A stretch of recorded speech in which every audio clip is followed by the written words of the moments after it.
diante da mais sublime esperança. Qual é essa esperança tão sublime, a mais sublime? 1 Tessalonicenses, livro, carta do apóstolo Paulo no Novo Testamento, é sobre essa esperança e sobre estar diante dela, o estar, o viver diante dela. 1 Tessalonicenses. Nós vamos focar hoje no capítulo 4, mas antes vamos lembrar o verso que está no capítulo 5, o verso 23, um verso que resume a mensagem desta carta, deste livro. A primeira carta que o apóstolo Paulo escreve à igreja em Tessalônica, na Grécia hoje. E nós vamos então meditar mais nesta carta nesta noite, mas antes do verso 23, capítulo 5.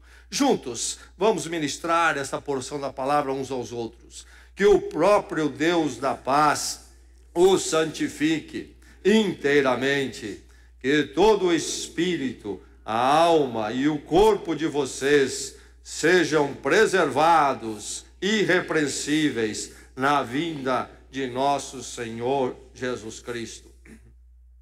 Agora o texto para esta noite, no capítulo 4, do verso 13 ao verso 18. 4, de 13 a 18. O apóstolo Paulo então escreve a esta igreja, uma igreja nova, crentes novos, recentes, ainda um tanto quanto imaturos na fé, escreve para fortalecê-los. Vamos começar então com o verso 13. A palavra de Deus. Todo o coração aqui nesta noite, todo o coração aberto para a palavra neste momento. Amém? Ouça, irmãos, não queremos que vocês sejam ignorantes quanto aos que dormem, para que não se entristeçam como os outros, que não têm esperança. Se cremos que Jesus morreu e ressurgiu, cremos também que Deus trará, mediante Jesus, e com ele, aqueles que nele dormiram.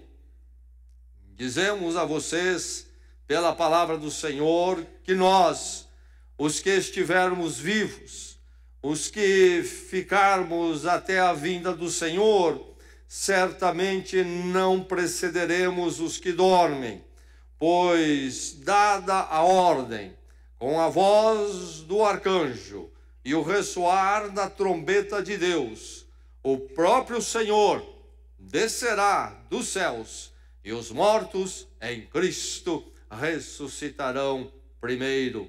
Depois, nós, os que estivermos vivos, seremos arrebatados com eles nas nuvens, para o encontro com o Senhor nos ares.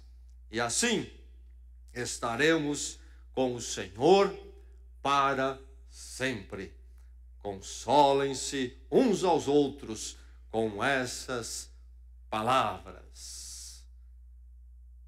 Verso 13, mais uma vez, irmãos, não queremos que vocês sejam ignorantes quanto aos que dormem, para que não se entristeçam como os outros que não têm esperança.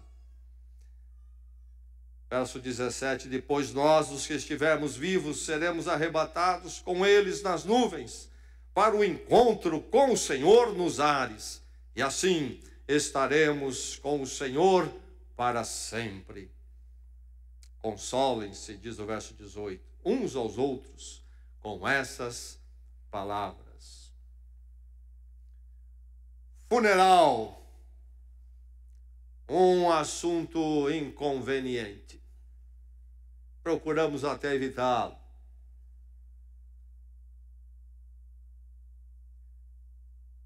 O que é que se fala no funeral? Que tipos de colocação se faz ali?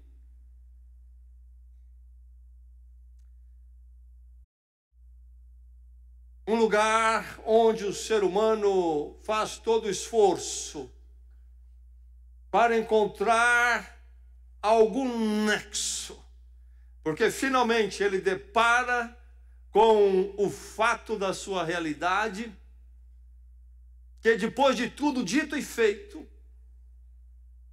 falta um nexo. É só isso? E aí então você sabe quais são as colocações ali. Aqueles anestésicozinhos fraquinhos para o tamanho da dor.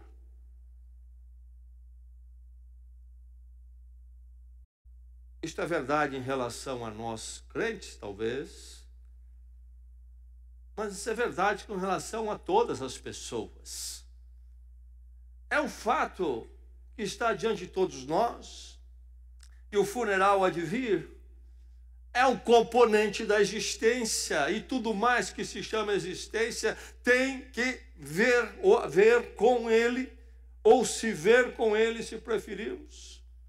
Porque ele tem que ser somado também com todo mais da nossa história.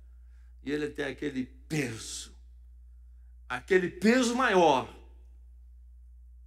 E ele precisa ser contado na minha formulação de um nexo da minha existência. Levantei, corri, dormi. Levantei, corri, dormi. Levantei, corri, dormi. Levantei, corri, dormi. E aí?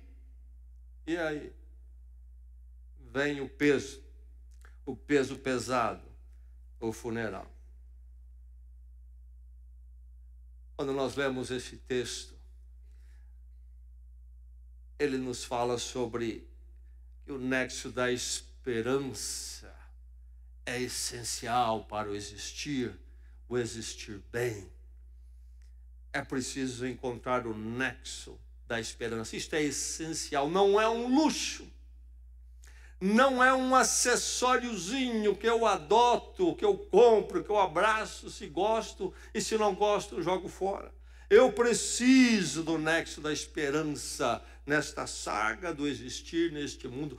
Todo ser humano precisa, seja aquele mais pobre, seja aquele melhor constituído economicamente na vida, seja aquele com o menor cabedal de conhecimento e informação, seja aquele sujeito que está no status mais elevado da informação intelectual. Todos nós somos iguais, somos seres humanos, espirituais. Nos deparamos igualmente com esse fato. E não importa quanto fizemos, quanto somos, a verdade é que precisamos de um nexo da esperança. Isto é essencial para a nossa vida. A palavra de Deus fala a você nesta noite, fala ao seu coração, fala a sua vida. Encontre nexo vivendo na esperança certa. Encontre nexo vivendo na esperança certa. A verdade é que todos nós vivemos esperando. E sem a esperança nós não vivemos. Mas as esperanças que nós experimentamos no decorrer dos anos, algumas se realizam, outras não. Realizadas ou não, todas elas ainda não compõem a esperança que precisamos. São esperanças menores, pequenas, que têm o seu lugar, cabem dentro de um momento, uma época da existência toda. São menores então do que a existência porque cabem nela, mas nós precisamos desta esperança certa, adequada, suficiente para que encontremos o nexo e levantarmos e dormirmos. Você já encontrou? Onde está você? Ou você é mais um que está correndo daqui para lá, tentando anestesiar esse negócio, escapar, talvez com o próprio levantar e dormir agitado, como se isto nunca tivesse um fim. Você precisa, se não tem ainda, encontrar o nexo, que você vai encontrar somente quando você viver na esperança adequada, suficiente, certa. Junte-se aos que têm esperança. É um convite que você encontra nesse texto. Junte-se aos que têm essa esperança certa, essa esperança que dá um nexo à vida. Como é que o ser humano luta com a questão da vida e a morte? Podemos olhar um pouquinho na antiguidade. O apóstolo Paulo escreve a igreja em Tessalônica, por volta aqui então do ano 51 depois de Cristo. Ele está naquela viagem missionária. O livro de Atos narra as viagens missionárias do apóstolo Paulo. Nas escrituras, no livro de Atos, nós temos a narrativa. E lá narra-se 3 viagens missionárias que o apóstolo Paulo realiza. E ele passa pela Ásia Menor, hoje seria a Turquia. Na segunda viagem que temos aqui, aliás, quando é fundada a igreja de Tessalônica, o apóstolo Paulo avança da Turquia para o que nós chamamos de Grécia hoje, também chamavam naqueles dias, mas ela era dividida em Macedônia e Acaia. Macedônia ao norte, Acaia no sul, e aqui nós temos Tessalônica localizada na Macedônia. O apóstolo Paulo vai parar em Tessalônica, na Macedônia, e lá ele prega o evangelho. E no capítulo 17 de Atos temos essa narrativa da passagem dele por lá, estabelecendo essa igreja, mas ele é escorraçado, expulso da cidade, depois de realizar ali um bom trabalho, uma igreja ser estabelecida, e ele vai então para Bereia, depois de Bereia para Atenas, e Atenas para Corinto. Em Atenas, ele envia Timóteo, seu auxiliar, para Tessalônica, para saber como é que esta igreja nova, crentes novos estão. Eles estão debaixo de pressão, como é que estão? Será que sobreviveram? Timóteo vai, retorna, mas encontra-se com Paulo já em Corinto. E aí Paulo recebe as informações de Timóteo, as questões deles, as dúvidas. Timóteo também traz excelentes notícias. Eles estão firmes, e estão saudosos de nós. Mas eles têm alguns esclarecimentos que eles precisam ter. E aqui nesse texto nós temos um desses. Então, esta igreja está inserida nesse contexto. É tempo do Império Romano, mas o Império Romano também é conhecido culturalmente como greco-romano. Antes dele houve o Império Grego, que espalhou a cultura grega de forma muito eficaz. Quando os romanos dominam politicamente no lugar dos gregos, a influência da cultura grega continuava entre os povos. Então, quando nós pensamos nesta igreja localizada nesse contexto, recebendo esta carta, podemos lembrar, por exemplo, o pensamento de Ésquilo, que morreu em 455 a.C., um dramaturgo, conhecido como o pai da tragédia, não é? Na escrita da tragédia, os dramas da tragédia. E ele disse o seguinte: uma vez que alguém morre, não há ressurreição.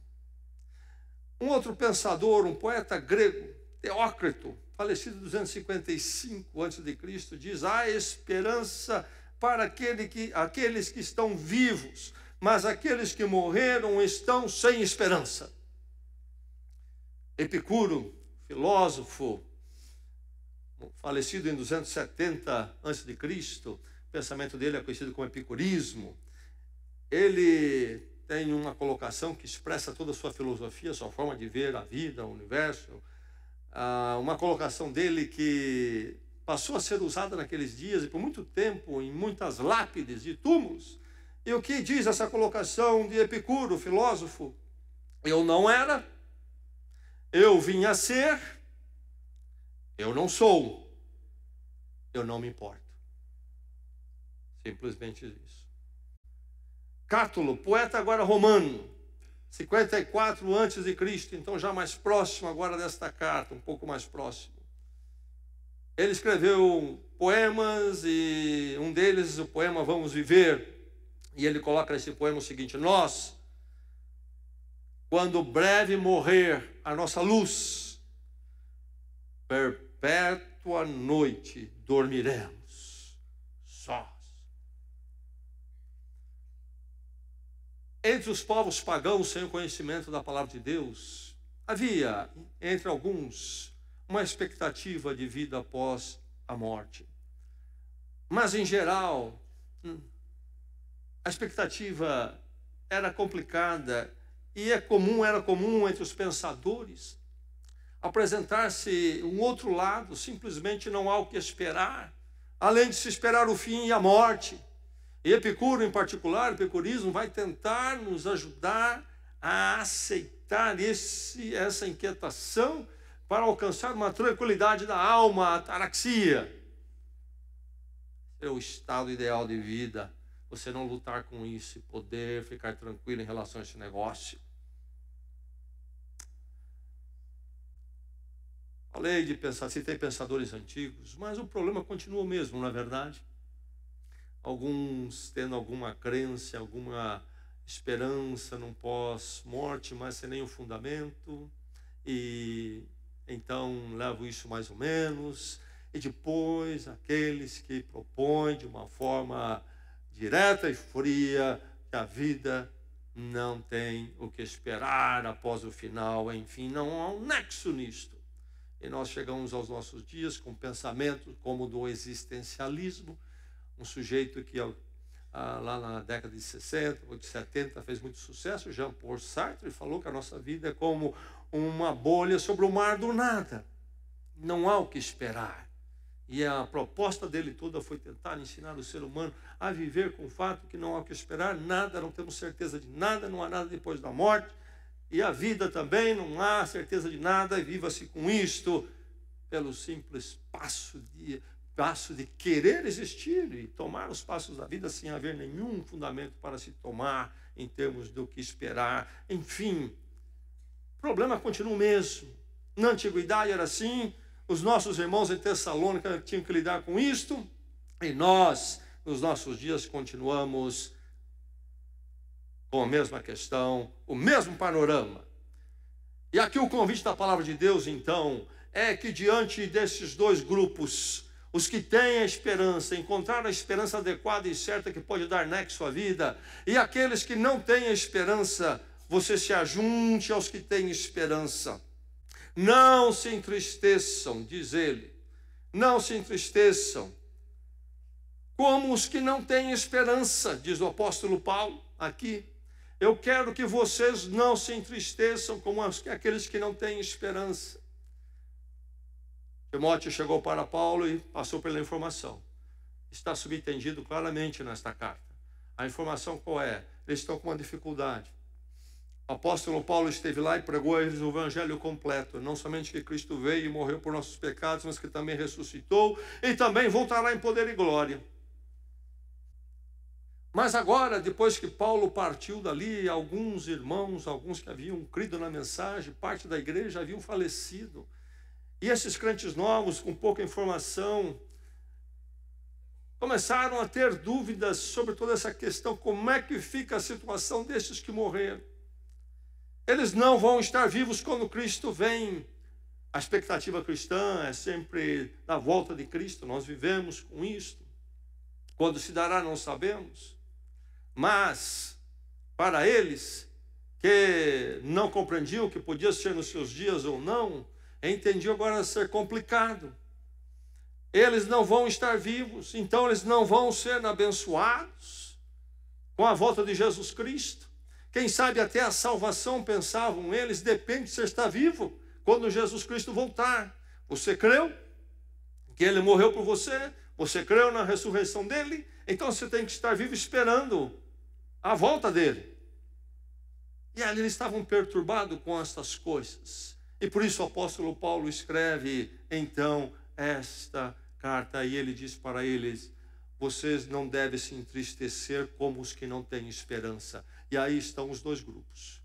Os que não têm esperança se entristecem, e aqueles que têm esperança e encontram conforto e consolo. Dois grupos. Onde você está? Qual é o seu grupo? E aí então vem a pergunta, o que se conversa no funeral, e você sabe o que acontece lá. No meio daquela tristeza e falta de nexo que a morte e o funeral traz, fica-se querendo se agarrar em coisinhas daqui e ali para tentar achar algum nexo.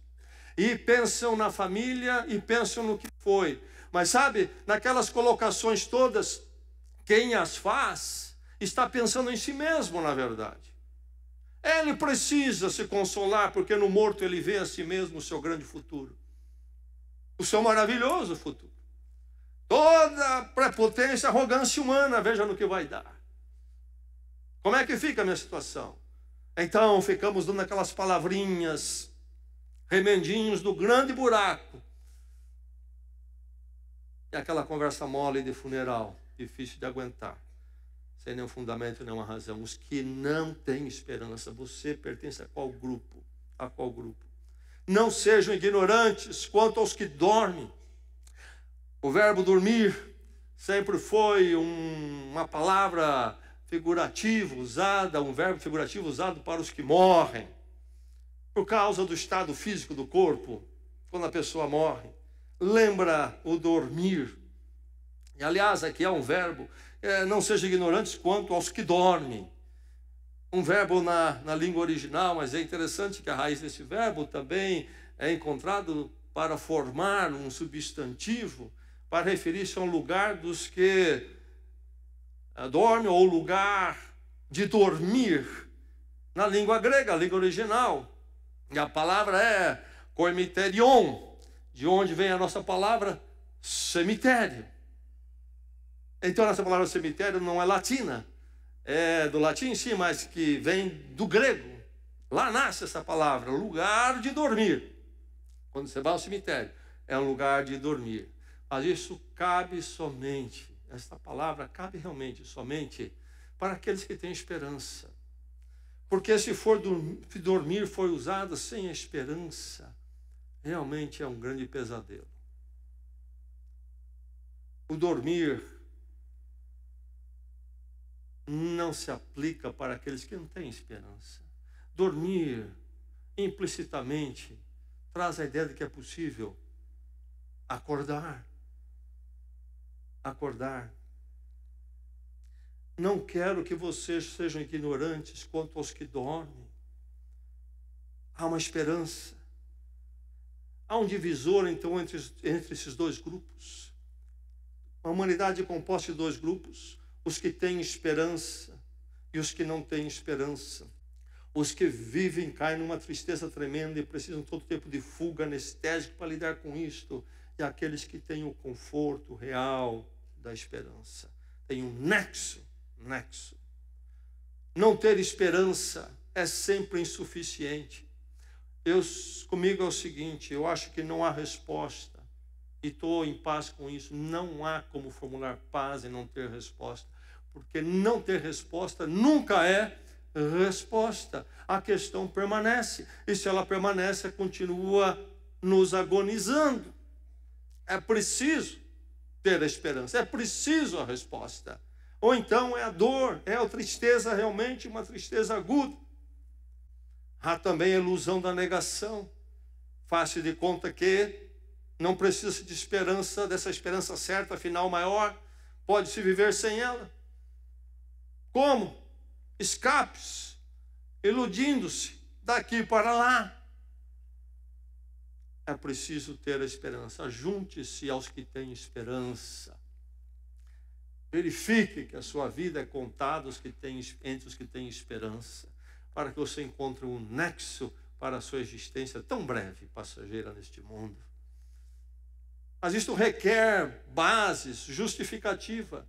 Quando falamos de esperança aqui, não estamos falando de simplesmente um ingênuo sentimentalismo. A gente precisa esperar, sabe como é que é? Essas filosofias baratas de vida sem nenhum fundamento. É preciso esperança, temos que esperar. Então, um otimismo ingênuo, sem fundamento nenhum. É esperança na esperança. Algo redundante que então não sustenta a si mesmo. É preciso firmar-se nas bases da esperança. Firme-se nelas. Junte-se aos que têm esperança. Encontre nexo. Encontre a esperança adequada e pode lhe dar nexo. Junte-se aos que têm esperança. Firme-se nas bases da esperança. Encontramos caminhos, propostas diante de nós. Um deles é o materialismo. O ser humano é uma mera matéria. Foi formado do que é físico, daquilo que é inorgânico, por alguma razão se tornou orgânico e voltará a ser inorgânico, e é isso aí. É isso aí. Não há mais nada.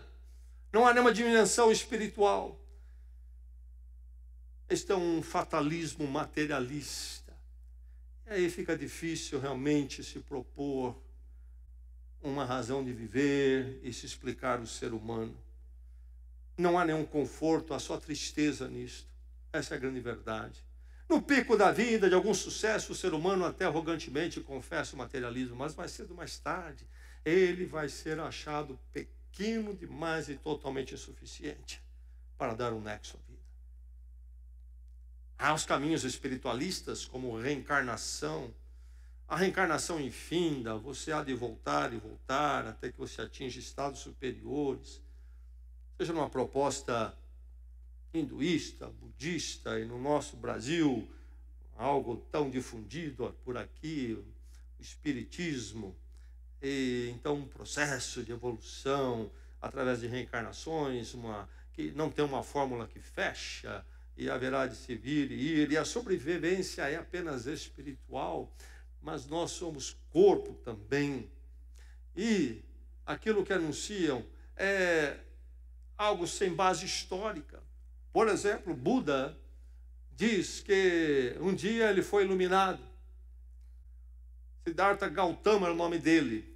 Buda quer dizer o iluminado, porque um dia esse sujeito, buscando, diante da dor do mundo e da falta de nexo, ele estava em meditação, e um belo dia debaixo de uma grande figueira, diz ele que ele encontrou nirvana. Ele encontrou então, finalmente, aquela dimensão, chegou àquela dimensão, liberta de todas as ansiedades e questões desta vida. Mas isso foi Buda. Diz ele que lá dentro dele viveu isso. Isto não é histórico, isto não é empírico, não é verificável. Foi bom para ele, nem sei como é que é isso. Aliás, ele nem queria comunicar o que ele experimentou, porque ele disse que era impossível colocar isso em palavras. Algo dele, diz ele que passou por isto. Nós não cremos que é fato isto, mas, de qualquer forma, é algo intimista. Aconteceu mesmo? Como podemos saber? Falam alguns em reencarnação, e até alguns dizem que, olha, eu sei que eu reencarnei. Eu quero dizer que eu não lembro de nenhuma vida passada minha. Não lembro. Mal lembro desta aqui. Mas quem diz que reencarnou? Isso não é histórico, não é concreto, não é factual. E mais, as opções espiritualistas não são holísticas, isto é, sobreviver no espírito. O que é isso exatamente? O apóstolo Paulo diz: nós cremos que Jesus morreu e ressurgiu. Diz ele aqui. Ele diz para eles: nós cremos que Jesus morreu e ressurgiu.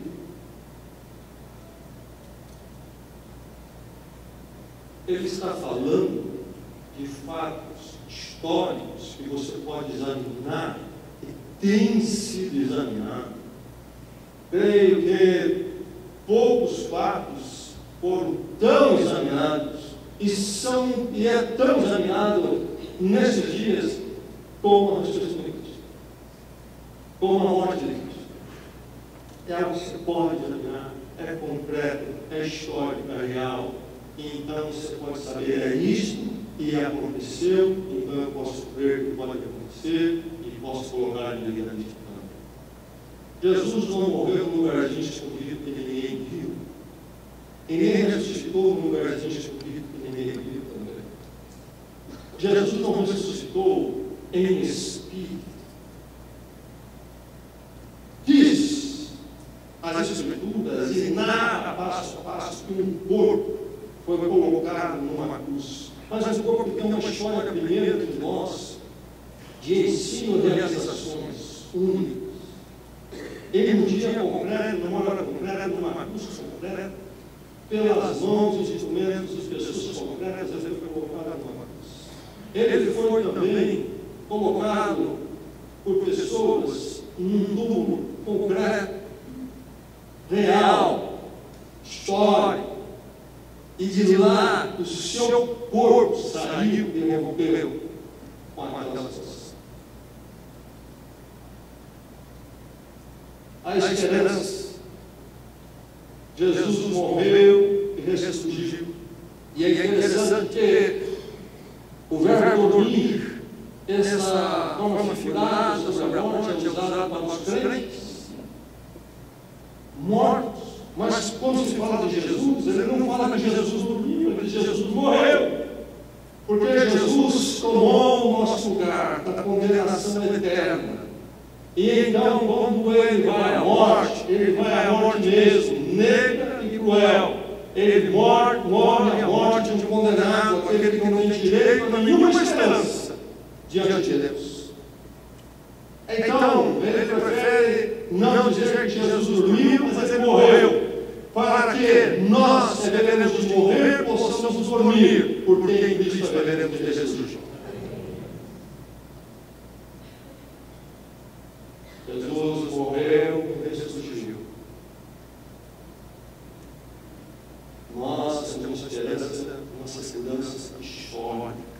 E aí que é possível ele dizer, então, continuadamente nesses versos, não somente Jesus morreu e ressurgiu, mas Deus trará mediante Jesus e com ele aqueles que dormiram. Quando nós falamos da segunda vinda de Cristo, do retorno de Jesus, a história tem uma direção, um nexo. É porque nós temos, primeiramente, um Deus que agiu na história, o ponto da vida de Jesus, um Jesus concreto, real, histórico, uma morte real, histórica, e de uma ressurreição real, histórica, uma ascensão testemunhada. Ele tem então a voltar e pode voltar, porque ele é maior do que a morte.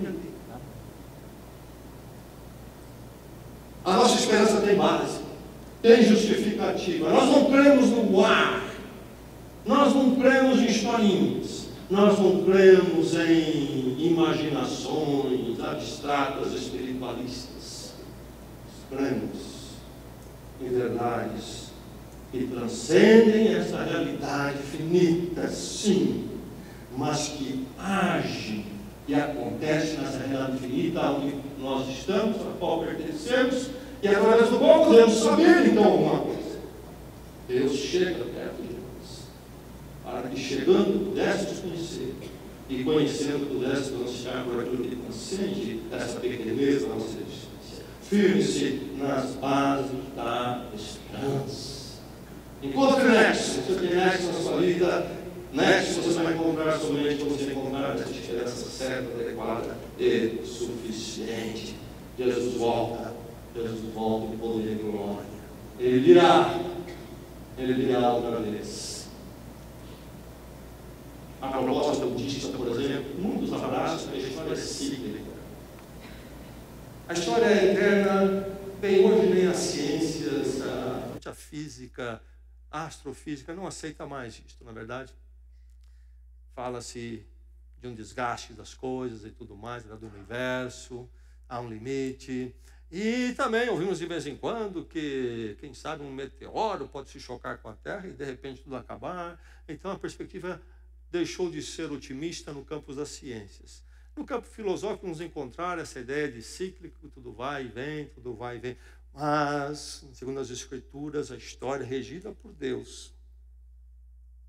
Ela teve um começo, ela tem este meio, caminha para um fim que está debaixo do controle de Deus. A história é linear, ela tem um sentido, ela tem uma história, ela tem um nexo que eu posso encontrar ainda em tempo agora em Cristo Jesus. Esta base da esperança.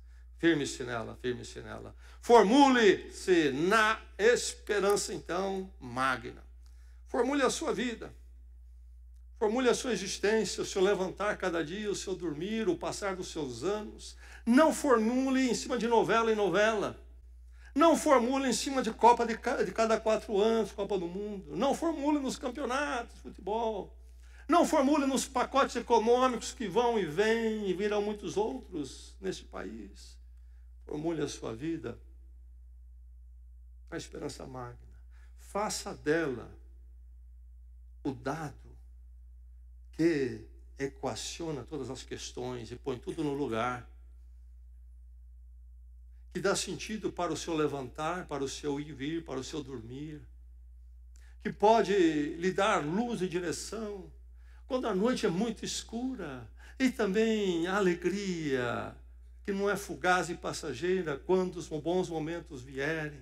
Tudo iluminado, dirigido, focado, equacionado pelo destino glorioso e final, a esperança magna, dada a ordem, diz o texto, com a voz do arcanjo e o ressoar da trombeta de Deus.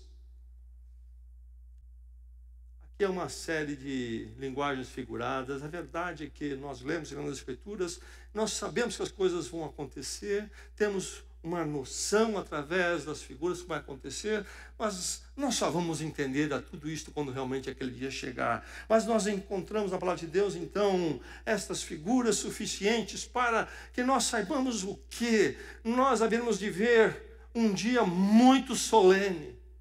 É isto que quer dizer, dada a ordem. Aqui o termo é aquela ordem de uma autoridade maior, militar, aquilo que não se discute, que quando é falado se cumpre.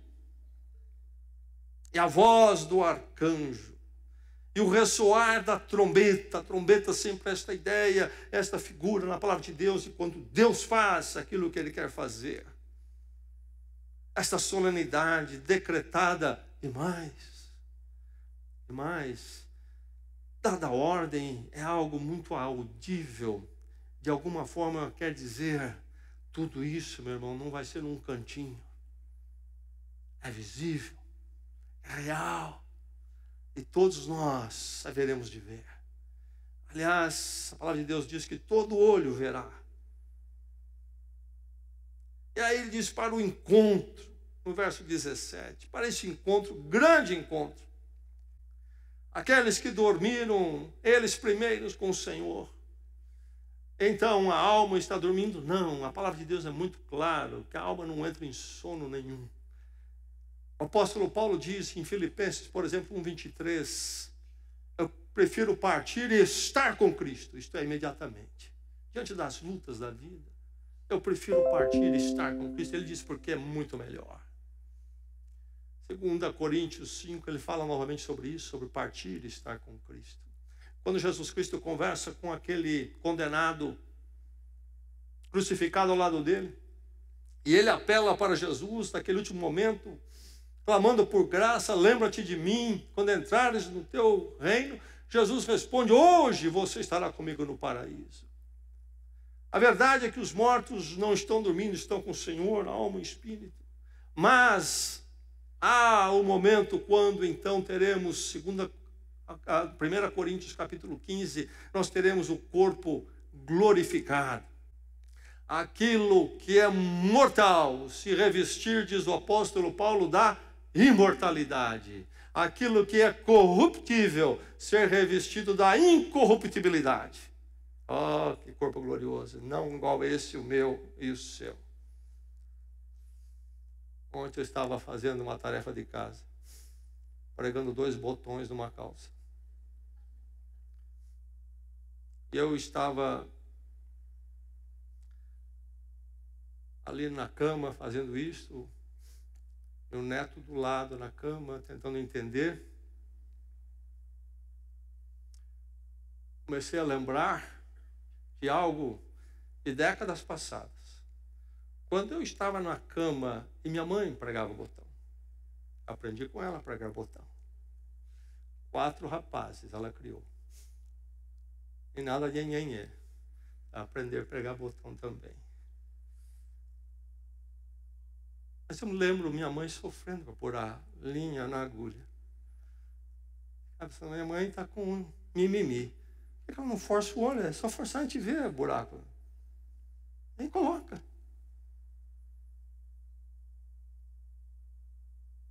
Meu neto perguntou ontem, por que você está fazendo assim?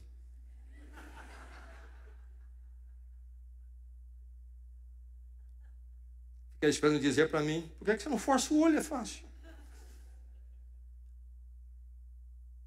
Aquilo que é corruptível será revestido de incorruptibilidade. Não tem que explicar isso. É um ato divino, único que vai acontecer uma vez. Nem o de Jesus Cristo nós vimos. Quem pode fazer isso? É o poder de Deus, o mesmo que criou esse mundo, esse universo, esse corpo. Simplesmente isso. Para este encontro, glorioso encontro. Algumas vezes nesta carta, e mesmo nesse contexto, você lê a palavra vinda, a vinda do Senhor, vinda. Esta palavra é chave. Era a palavra usada para a visitação de um dignatário a uma região. O imperador romano, por exemplo, passou por Tessalônica depois. Quando vinha o imperador, aquilo mudava tudo. A parousia era a palavra. Mudava tudo.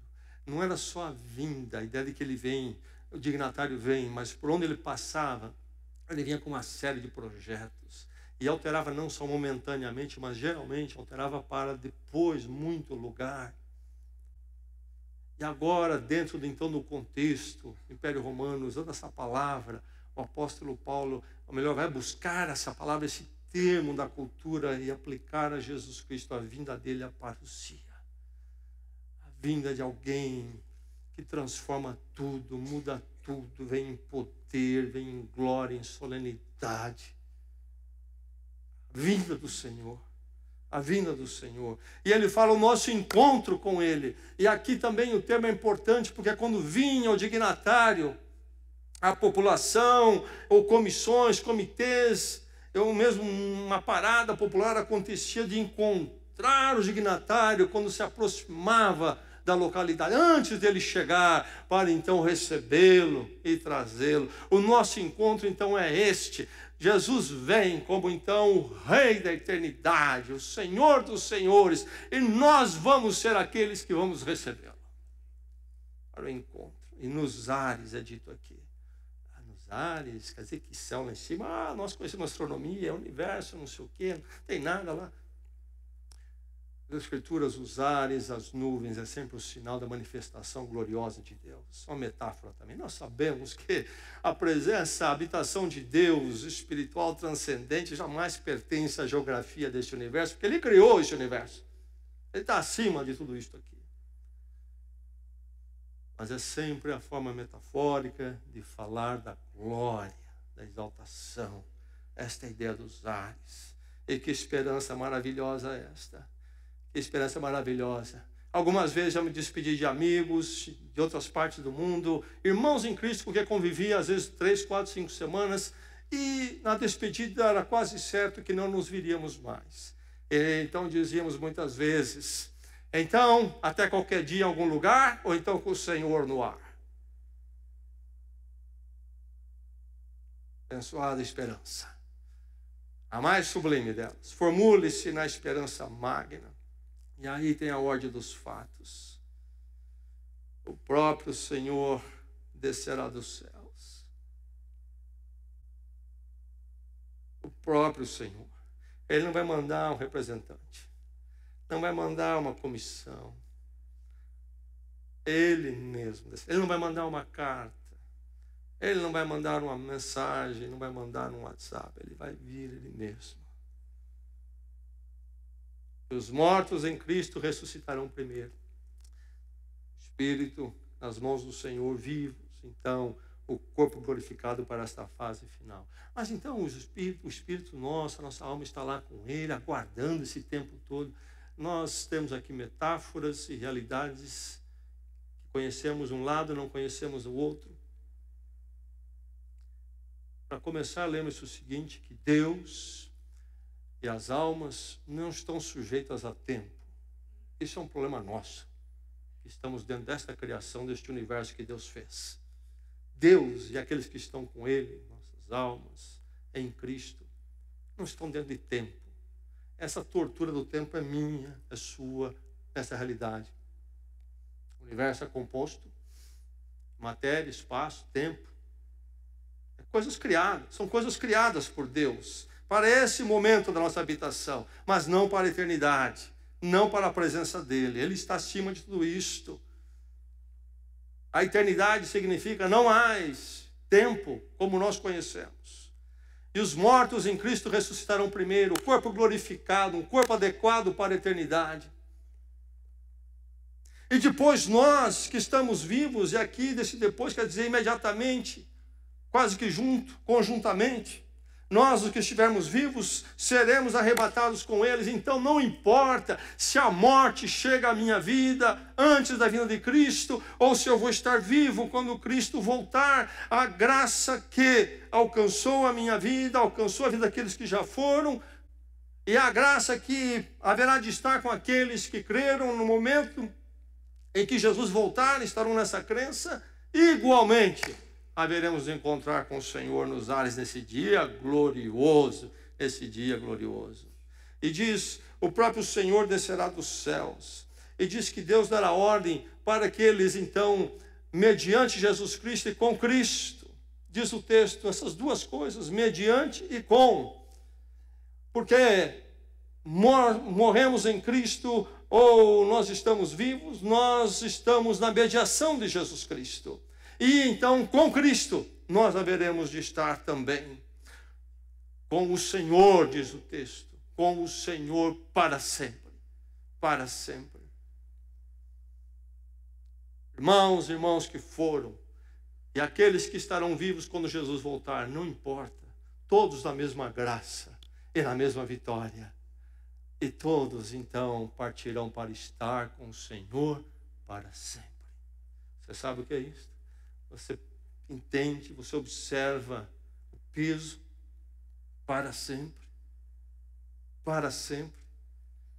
Não mais distância do Senhor, mas presentes com o Senhor imediatamente para sempre. Então, agora no corpo glorificado, com o Senhor glorificado, nunca mais a morte, nunca mais a corruptibilidade, nunca mais os olhos que vão ficando complicados, nunca mais a enfermidade, nunca mais a criminalidade, a desonestidade, o desacerto deste mundo, nunca mais isto.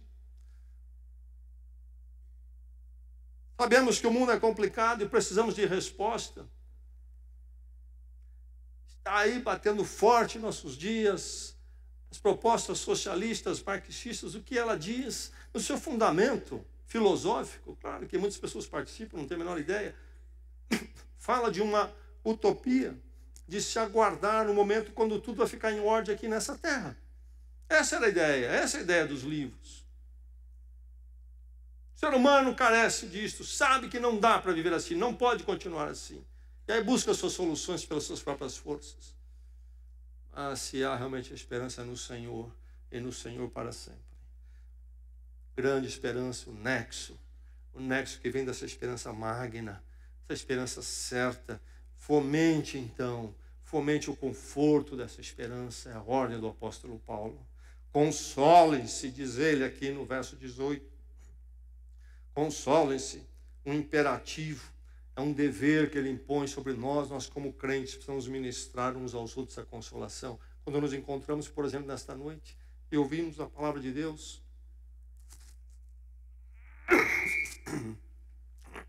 desculpe-me, e nós, ao convivermos uns com os outros na irmandade dessa esperança em Cristo, estamos naturalmente nos consolando, nos confortando. E quando chega o momento da perda, o momento mais difícil, nós temos como nos consolar e confortar. Não vamos poder eliminar nunca o choque da perda, o choro na hora da perda, todos nós ficamos chocados, isso é parte nossa de seres humanos, mas o fundamento que trabalha o nosso coração e o pós vai ministrando a nós, consolem-se uns aos outros. Preciso fazer isto, é uma necessidade. Essa ministração, essa renovação da fé, da esperança, diante do mundanismo materialista que bate a nossa porta e diz, viva a vida, aproveite tudo, porque é só isto. Como se isto fosse acalmar nosso coração, e como não acalma, buscamos mais. Nós precisamos de ser ministrados essa esperança. A igreja faz isto, a comunhão faz isto. E precisamos fazer para também alcançar aqueles que não conhecem ainda e possam deixar o grupo daqueles que não têm esperança e vivem na tristeza para conhecer a esperança em Jesus Cristo. E o prazer E o prazer da esperança. Consolem-se uns aos outros, isto mantenham entre vocês aquilo que é prazeroso, a esperança, aquilo que é gostoso de ouvir, que faz bem, cultivar, celebrar. Meu irmão, precisamos cultivar e celebrar e estaremos com o Senhor para sempre. Nós precisamos falar uns aos outros, convivendo, estando juntos, tratando do assunto especificamente, ou tratando dos outros à luz deste, enfim, sempre nos lembrando, nos fomentando na verdade, estaremos com o Senhor para sempre. E haveremos de chorar as saudades, mas nunca o choro do desespero daqueles que não têm esperança. Porque a vida para nós tem um nexo, tem um sentido. Nascemos e vivemos e fazemos, mas tudo na presença de Deus e para o Senhor, para a glória dEle, porque em Cristo fomos resgatados para Ele. Perdoados gratuitamente e resgatados. E agora vivemos para essa esperança. E para essa esperança eterna. Sua vida tem nexo?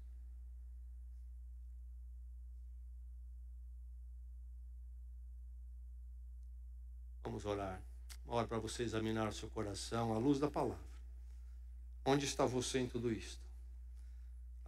Estou em falta. Não tenho esperança. Que momento para você encontrar o nexo à esperança.